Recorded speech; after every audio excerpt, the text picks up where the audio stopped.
UltraTech Bharat का number एक cement brand है जिसकी उत्पादन क्षमता इतनी है कि यदि अमेरिका की सारी सीमेंट कंपनियां भी एक साथ आ जाएं, तो भी अकेले अल्ट्राटेक के बराबर सीमेंट नहीं बना पाएंगी। लेकिन यह स्थिति अब सुरक्षित नहीं रह गई है।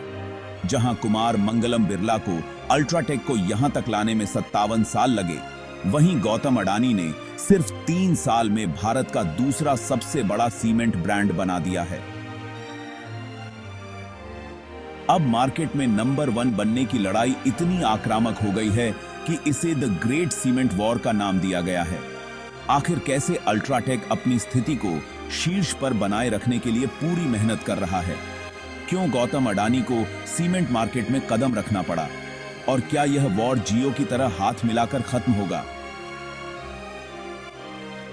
हम इन सभी सवालों के जवाब आज के वीडियो में जानेंगे। तो चलिए पहले अल्ट्राटेक की बात करते हैं। यह कंपनी 2 कंपनियों के विलय से बनी थी, आदित्य बिरला ग्रुप की ग्रासिम सीमेंट और लार्सन एंड टुब्रो की एल&टी सीमेंट।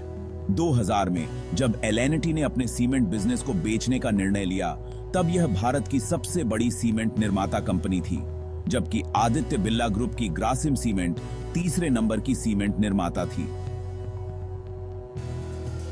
ग्रासिम ने एल&टी के सीमेंट बिजनेस के शेयर को लगातार खरीदा और 2004 में एल&टी सीमेंट का नाम बदलकर अल्ट्राटेक कर दिया।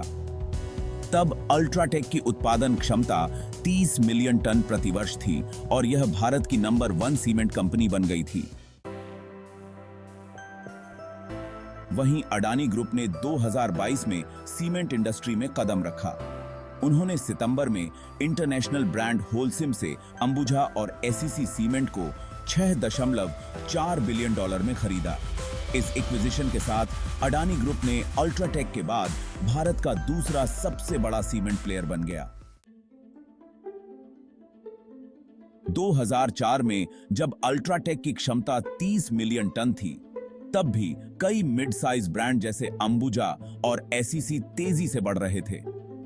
अल्ट्राटेक ने समय पर अपनी उत्पादन क्षमता को बढ़ाया, नई फैक्ट्रियां लगाईं और कुछ सीमेंट कंपनियों को अधिग्रहित किया। उदाहरण के लिए 2013 में उन्होंने गुजरात में जेपी ग्रुप के सीमेंट यूनिट को खरीदा और 2017 में जयप्रकाश एसोसिएट्स के सीमेंट प्लांट्स को।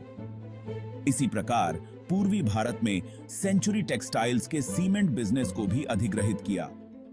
इस प्रकार अल्ट्राटेक ने अपनी कुल क्षमता को 100 मिलियन टन प्रति वर्ष से भी अधिक कर लिया। हालांकि 2019-20 में कोविड-19 महामारी के कारण लॉकडाउन के दौरान अल्ट्राटेक को कई समस्याओं का सामना करना पड़ा। फैक्ट्रियां बंद हो गईं और उत्पादन प्रभावित हुआ। लेकिन कंपनी ने अपनी वित्तीय स्थिति को मजबूत बनाए रखा और धीरे धीरे रिकवरी की। इसके बाद गौतम अडानी ने सीमेंट मार्केट में एंट्री की और अब उनका लक्ष्य 2028 तक अपनी उत्पादन क्षमता को 140 मिलियन टन तक पहुंचाना है। अडानी ग्रुप ने सीमेंट उत्पादन के लिए जरूरी कच्चे माल जैसे कि लाइमस्टोन और फ्लाई ऐश पहले से ही अपने माइनिंग बिजनेस के जरिए हासिल कर रखा है। इसके साथ ही अडानी पावर के जरिए बिजली की आपूर्ति और अडानी पोर्ट के माध्यम से ट्रांसपोर्टेशन की सुविधाएं भी उपलब्ध हैं। भारत में सीमेंट की प्रति व्यक्ति खपत अभी भी कम है, लगभग 250 किलोग्राम, जबकि चीन में यह 1600 किलोग्राम है।